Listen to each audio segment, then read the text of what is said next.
So I must thank all of you who have assembled here, and especially the organizers who gave me this chance. Well, I can begin with one very important verse found in one of our ancient books on Indian medical science. It is found in the works of Susruta, a great Indian medical scientist who lived maybe around 1600 years back. It's a very interesting verse which gives a very holistic, comprehensive, and very rational and scientific interpretation of the state of healthy mindedness, health not just at psychological level, how to keep the body, mind, emotions, and feelings intact. The verse is very, very famous. Samadosha samaknischa samadhatu malakriyaha prasannatmendriyamanaha susthaha iti abhidhiyate.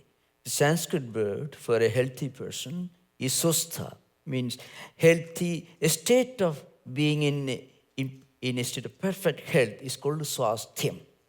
So what is health? You are physically healthy when your body doesn't remind you, I'm here. So, if you have a stomach problem, then body tells you, look here, I'm here. If you can be always in a state of absolute, complete relaxation, when you don't remember that you have a body, when you are not aware of body as a problem, when human body is not a burden to you, when human body becomes an instrument, not a goal, not something to be pampered and worshipped, but when human body is looked upon as an instrument for reaching a higher goal, then you are said to be in a state of perfect physical health. So the body should be in a state of balance, equilibrium, in a state of complete restfulness, tranquility, and peace.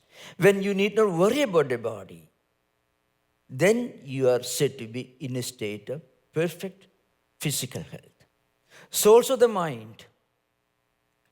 If you feel anxious, mind becomes a burden. If you feel depressed, if you feel, I'm not just talking about psychiatric problems, but even the ordinary experiences that we go through every day in our life, anxiety, worry, botheration, too much of concern about what happens to our actions. When we worry too much about it, then we become a slave of the mind. But if we can look upon mind as a friend, as a guide, as a well-wisher, somebody who takes you by the hand and leads you in your life, then mind is your friend. Then mind also in a state of perfect equilibrium, tranquility, and peace. But one important point to be remembered is, you can never have a healthy mind unless we link our mind to a higher transcendental ideal. That's the role of spirituality. It's an important principle found in Indian schools of medical science, and now it's getting increasingly recognized in modern scientific world, that psychological problems cannot have a permanent solution at psychological level. Mental problems cannot be completely solved at mental level. You may have anxiety, you may take medicine. We may take the help of counselors, psychiatrists, medical treatment. That can only help us to postpone the problems, or to forget the problems, or maybe to run away from the problems, but we cannot absolutely and permanently find a solution to mental problems at mental level. So psychological problems can be solved only at spiritual level. That's an important principle found not necessarily in a book of medical science, but maybe one of the greatest spiritual classics known to human civilization, the Bhagavad Gita. Bhagavad Gita, in a very interesting part of the text, the second chapter, from 55th verse to 72nd verse of the second chapter, gives a very wonderful analysis of perfect psychological health. So it's called Sthita Prajnasi Lakshanani, means characteristics of a person who is prajna, mind, is sthita, means in a state of perfect equilibrium. You work 24 hours of the day, you work 7 days of the week, you work for a definite goal to achieve success, but still you remain totally free from anxiety. It is not freedom from action, it is freedom from the problems of action. All of us have to work hard for success.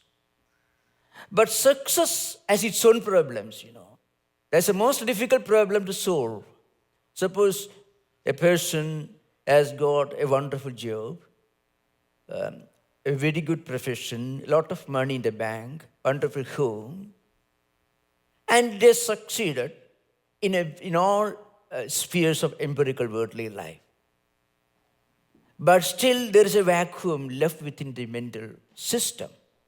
That's why the highest rates of suicide are found in some of the most perfectionist societies in the world. Japan, Sweden, Holland, countries where everything is perfect.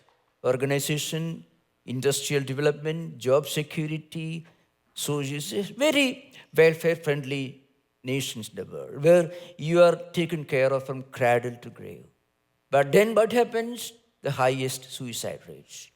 Which means psychological problems cannot be solved at the psychological level.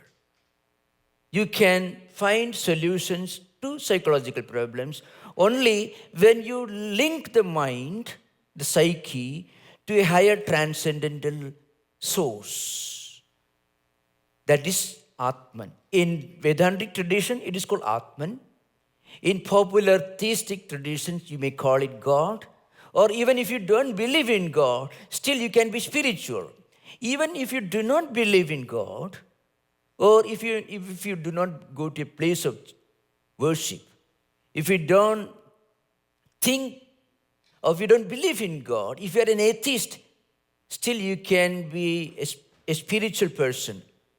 Buddha was one of the greatest agnostics the world has produced. Buddhism doesn't believe in a transcendental moral authority in the form of a God. But then Buddhism is a great philosophical spiritual tradition, and Buddha was considered to be one of the supreme examples of perfect mental health because he was a spiritual person. So how to be spiritual even when you are not religious in the conventional definition of the word religion? When you link yourself to this higher transcendental source, then you become a perfectly healthy person with a healthy mind. And what is the transcendental spiritual source? We realize that beyond the body, beyond the mind, beyond emotions, there is a higher transcendental ideal. That is one eternal, all-pervading spiritual truth that is present in all of us. When we realize this, then we take care of the body. We don't neglect the body, but we don't worship the body. Anyone who worships the body or anyone who neglects the body, both are going to be physically unhealthy. Worship or pampering of the body leads to physical problems, diseases. Neglect of the body also creates problems. So when we are able to link ourselves to this transcendental spiritual reality, the all-pervading divine truth present everywhere and also present in us, then we are able to look upon this body not as a goal to be achieved, but as an instrument in our hands with which we work for higher goal. That's why in the traditional Vedantic heritage, there are 4 supreme values that should guide us, our life. It's called dharma, artha, kama, and moksha. So artha and kama, respectively, means and goals at empirical level. You want a job, you need money. You want to succeed, you have to work hard. That's true. So means and goals at empirical level. But any effort to achieve success and to achieve empirical goals without taking care of certain fundamental values, which we call dharma, will lead to spiritual bankruptcy.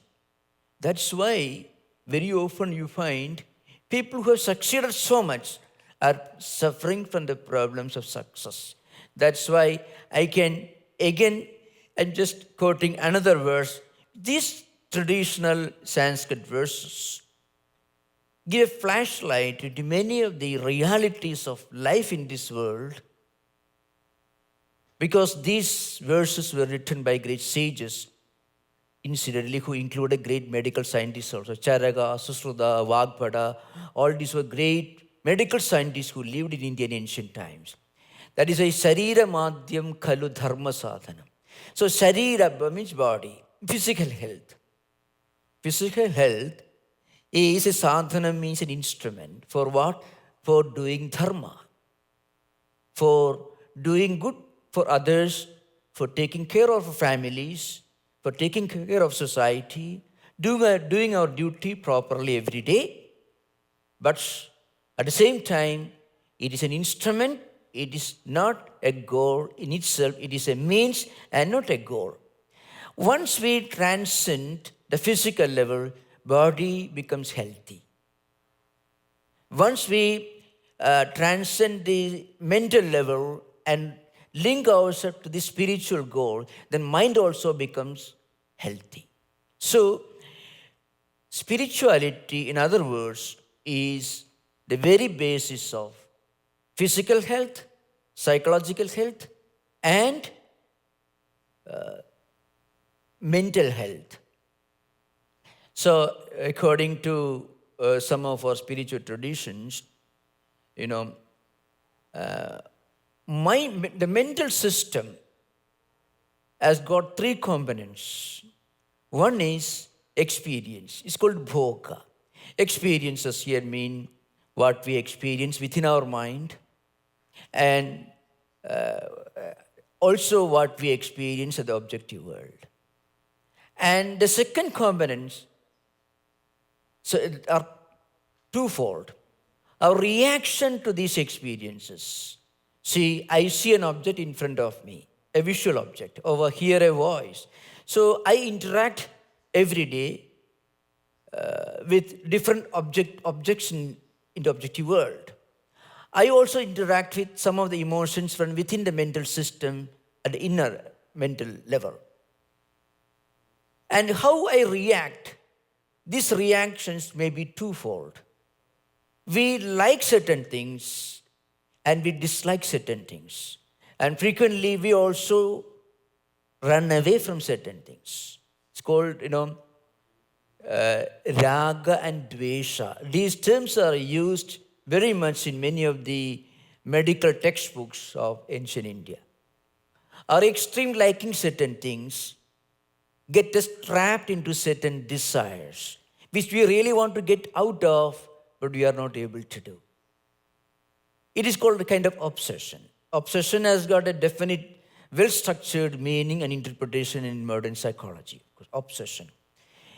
We mentally, we like certain things and we are obsessed with certain desires, and we know very well it's not very good, and we want to get out of this trap, this stranglehold, but we cannot. And also we dislike certain things with the same obsessive feeling, the same obsession. We know it is irrational, we cannot get out of it. So mental system is analyzed by and under three categories: experiences and our reactions to those experiences, which may be in the form of extreme obsessive liking, or maybe a great dislike. Now, this gets us trapped into a kind of mental stranglehold. We see different objects and we will have a strong desire to achieve them. Then we work for them, fully knowing it is not desirable. And then when we don't succeed, we become depressed, and gradually we lose mental health. Now, if our actions and desires are guided by dharma, if our activities, if our efforts to achieve our goals are guided by certain fundamental dharmic principles, then at one point we will realize the limitations of success, limitations of prosperity. We need success, but success by itself should not be a supreme, the ultimate goal in our life. So we link ourselves to some higher transcendental value, which is designated in our traditional scripts called moksha. Moksha, let us see, linking ourselves to some higher transcendental value. Gita has got 2 verses which gives a very graphic description of how we get trapped into these mental obsessions. It's called Dhyayato Vishayan Pumsaha Sangasteshu Vajayade Sangha Sanjayade Kamaha Kama Krodho Vijayade Krodhat Bhavadi Sammoha Sammoha Smriti Vibhrama Smriti Bhramshat Buddhi Nashu Buddhi Nashat Pranasyati. It comes in the context of describing the mental state of a perfectly healthy person. When we see different objects around us, we get focused on them, then we develop a desire, and then we work for achieving what we desire, and very often we don't succeed. It is impossible for everyone to be always successful in whatever he does. So very often we do not succeed, then we get disappointed, depressed, and then we become bitter, and gradually we lose our memory, our psychological health comes down. That means we should first of all recognize that there is something beyond success. And what is the ultimate goal in spiritual life is a transcendental spiritual value. The transcendental spiritual value for a devotee of God, a traditional devotee of God, is easy. You can pray to God, work hard for success, work hard for looking after everyday needs and requirements, but at the same time, keep in mind the fact, the truth that success at the empirical level is not always a success. You win the battle, you lose the war. So people work very hard, 13 hours of the day, become very successful, huge bank balance, but taking sleeping pills every day, suffering from anxiety, neurosis, depression, problems of sleep, because this desire for success cannot be quenched by more and more success. It can be solved, the problem can be solved only by recognizing the limitation of success. It doesn't mean that you should not work. One can work hard and still succeed, but also recognize the fact that success has its own limitations. The richest man in the world is not the happiest. The most successful person in the world is not the happiest person. And we are all looking for happiness. Remember, happiness not in its purely empirical sensory sense. That's not what I mean by happiness. Happiness in its higher sense is a feeling of inner restfulness, perfect tranquility, a feeling of inner perfection when you feel there is nothing more to be sought after, nothing more to be aimed at. You feel a kind of inner completeness. At the psychological level, satisfaction in its purely sensory sense, empirical sense, is just like one side of the coin. The other side is dissatisfaction. Joy, one side of the coin of our life. Pain, the other side. You cannot have a coin with only one side. Because every success, every achievement is followed by its opposite. It doesn't follow in a straight line. Now, the great spiritual text of Hindu tradition defines what it means to be in a state of perfect contentment, and which is what we are all looking for. We take medicine for body and mind, bodily diseases or psychological diseases, because we want happiness. Happiness not in its momentary sense, happiness that is lasting. What is that happiness? So Gita is Sukham Atyandikam Yattat Buddhigrahyam Atindriyam. Sukham is the word used.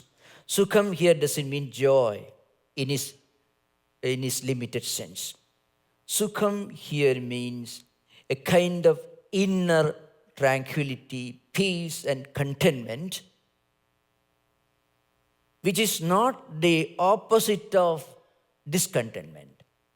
So remember, at the empirical level, at the sensory level, every joy is not actually joy, it is only the absence of its opposite.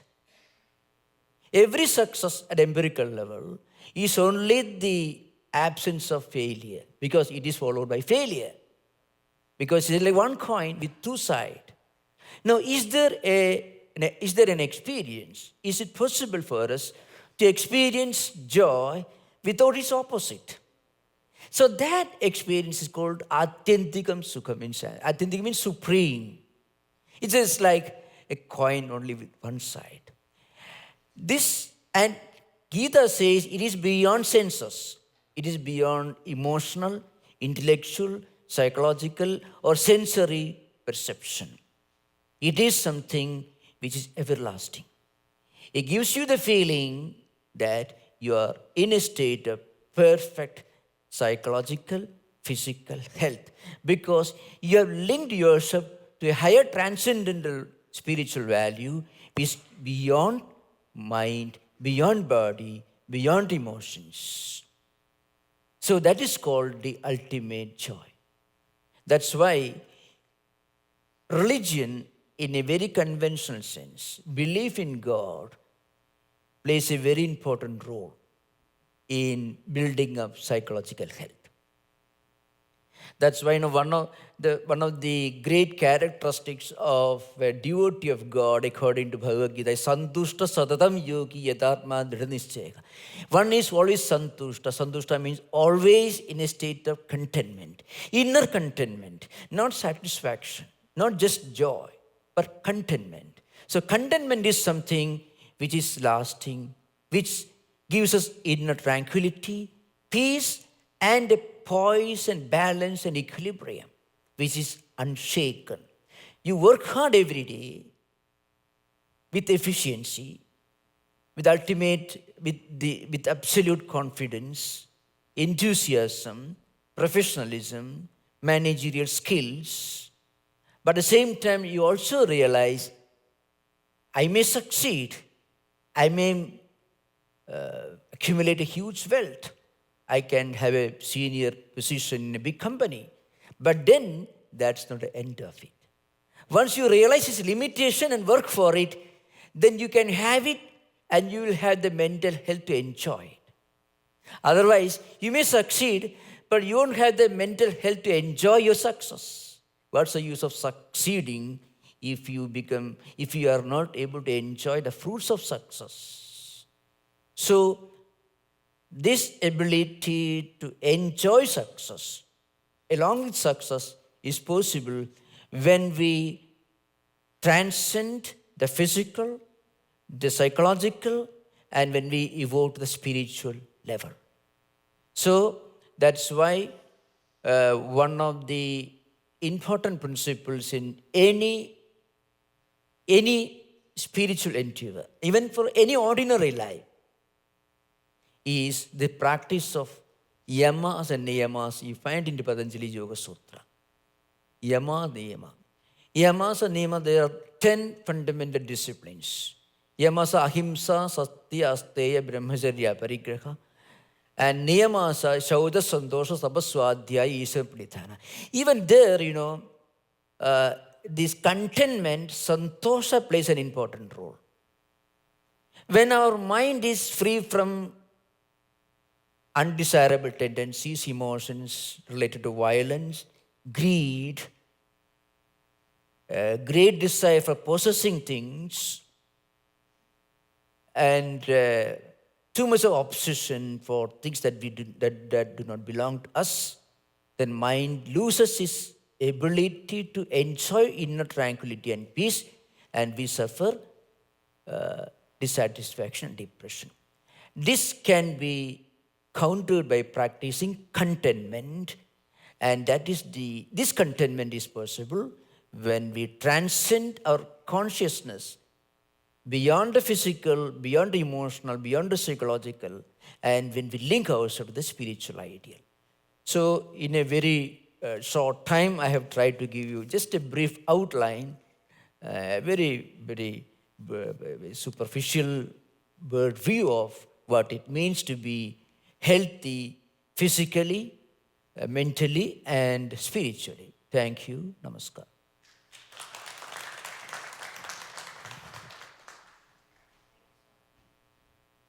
My mic. Thank you, Swamiji. At this point, we want to throw it open to you guys. If you have any questions for him, please let us know. Annaji will bring the mic around. Do you have anybody have any questions in the audience with regard to what Swamiji spoke? We do have a question. I wanted to ask you, Swamiji, is in our day-to-day life, how does one... How do you practice this connection, or how do you establish this connection to the transcendental power? Or how do you stay content? We go through so many things. Sometimes you do everything right. You're following dharma, ethically you do everything right, and things don't go well for you, and in terms of the fruits of your labor. So in which case, how does one stay detached from that fruit of that labor? At the same time, how do you stay content? Yeah. So there is one method which could be practiced by everyone who has some religious background: prayer and meditation, especially prayer. Really speaking, from a purely psychological point of view, the great teachers of ancient times, including Ayurvedic teachers, they have insisted on the principle of prayer more than meditation, because meditation, the true sense of the term, comes after the mind is ready. And mind becomes ready only by going through the early preliminary stage of prayer. By praying to God, you can connect yourself to this higher transcendental ideal. You feel a huge burden is lifted off your shoulders. You find this idea expressed by many great religious leaders of all traditions. And even people who do not in a very formal way believe in a transcendental moral authority in the name of a god or anthropomorphic god, like Buddha, for example. Buddhist scriptures talk about prayer. So, that's Any follow-up questions? Anybody have any questions? The audience? Okay. One question that we did receive while you were speaking from one of our team members is mindfulness. If you can tell us a little bit about mindfulness, and if somebody wants to start the process of meditation, what should they do?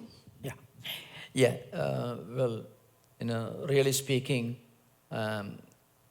I give a lecture in San Francisco Temple in mindfulness, the philosophical link of mindfulness. Mindfulness, as we understand today, is historically based on one great discourse that Buddha gave, and that discourse is in his Pali canonical literature. It is called Sthitupatthana Sutta, in Sanskrit called Sthitupasthana Sutra, which means discourse on a state of perfect mental awareness. Perfect awareness is possible when you detach yourself from what is going on around you. See, if we can look upon our own life, our own experiences, things that are going around us, and if we can look upon them as if we are spectators, not players in the drama of life, but spectators. You're watching, you're sitting in the gallery, watching the drama that's going on the stage. You're watching your own mind, you're watching your own emotions, you're watching your own thoughts, not as a participant, not as a participating agent, but as a witnessing agent. To be witness, there are two important principles involved. A witness should be aware of what he is a witness of. And then a witness should be also be non-participant. Otherwise he won't be qualified to be called a witness. So when we are in a state of perfect awareness, but without participating in what is happening, then you find mind remains in a state of perfect mental health. Because very often, every moment we identify with so much of obsessive anxiety and deep involvement with what is happening around us, then mind accumulates so much of burden. Mind gets tired and exhausted. On the other hand, if mind remains a witness, a non-participating witness with full awareness, the mind is in a state of health. State of perfect healthy mindedness. We have a question. Pranam Swamiji, thank you for a lovely lecture. I have one question. You mentioned that part of the mental health consists of our past experiences, which in turn contribute our reactions to certain objects in terms of either resentment or excessive attraction or whatever it is. Yeah.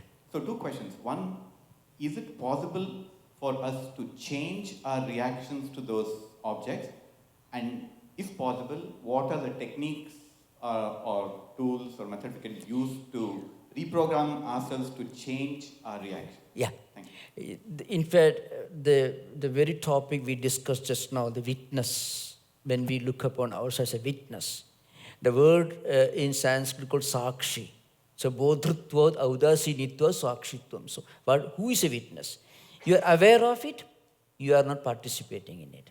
So, when you feel extreme obsessive liking for certain things, which creates temptations, which creates desire, and you work for it, and you don't always succeed, you become depressed, anxious, so on. Or you feel extreme dislike, the irrational dislike for certain things. So both creates problems. So what we should do? We must practice detachment. Detachment not in a negative connotation, but rather perfect, witness, a perfect witness attitude. You are a witness of it. So if conflicting thought currents come, you don't drive them away, you don't antagonize them, you don't fight with them, but you don't befriend them. So very often, if you don't like certain things, mind has a tendency to reject, and mind may antagonize. That is because we are facing our own mind. So you should not antagonize negative emotions, extreme likes or dislikes, and you should not befriend them. What you should do? You are a witness. So if you can look upon yourself as a non-participating witness, then you will not antagonize, because that is equally, it will trap you. And you won't befriend it, it also obviously is a problem. So look upon yourself as a non-participating witness. That's what Buddha talks about in this Sthitipatthana Sutta, which is a famous discourse found in the Pali canonical literature, which actually the historical, philosophical source of whatever is going on today in the name of the mindfulness. Yes. We have another question. Namaskar, Swamiji. Basically, the same question follow-up. I want an example. So, for example, simple example I'm going to take. I like a desert. Right? So, how do I just say, you say, detach, right? So, how do I say I don't want this desert? I mean, how do I witness, be part of that? Yeah. Well, suppose we have to confront undesirable situations from within our own mind and also from external circumstances, external atmosphere, environment from around us, people from other people outside. Now, if there is a negative emotions, then you welcome them as your guest. As a guest means what? You should not befriend them. You also come and sit. Well, I'm living, I'm meditating, I'm praying. You can also sit there. No problem. But you should not befriend them. You should not identify them. And so how to remain in a state of non-identification is a big problem. By intellectually remaining connected to these ideas. By prayer is one means. Another method is reading scriptures. We do not talk about desires. We do not talk about bodily problems. We talk about some higher values. Our mind should be fed with positive spiritual ideas. Then mind will acquire enough health to act as a witness and not as a participant, without identifying ourselves with whatever is happening around us. So it is not impossible. We should mentally, we should keep feeding our mind with positive ideas related to this. So that's the only method. So I think you had a more specific question with regard to an attachment. Just a kind of, how do you detach? Exactly. So what Just- I would, yeah. Okay, sorry. I just want one more point, our present condition, mental world, our personality, which is called internal organs, called Sukshma Sharira. Mind, intellect, emotions, feelings, accumulated, inherited memories and impressions. They constitute our subtle personality behind the body. So this mental system called Chittam, it contains both positive and negative ideas and emotions and feelings. Feelings and emotions which are friendly, which are helpful, and also some others which are not so very helpful. So the conflict between these healthy and unhealthy ideas and impressions creates problems. So we should increase the healthy component. We should feed our mind with more and more healthy impressions, healthy samskaras, healthy vrittis, spiritually oriented samskaras and impressions. And this is possible by practicing karma yoga. Karma yoga is an important principle. So it's got a great value. Just as our mind influences our actions, good actions also influence the mind. That's one method. For those of you who have further questions, what I'd urge you to do is definitely meet Swamiji. He will be available at his table in a little bit. He'll be here for most of the mornings, so you can talk to him one-on-one as well and get a specific answer.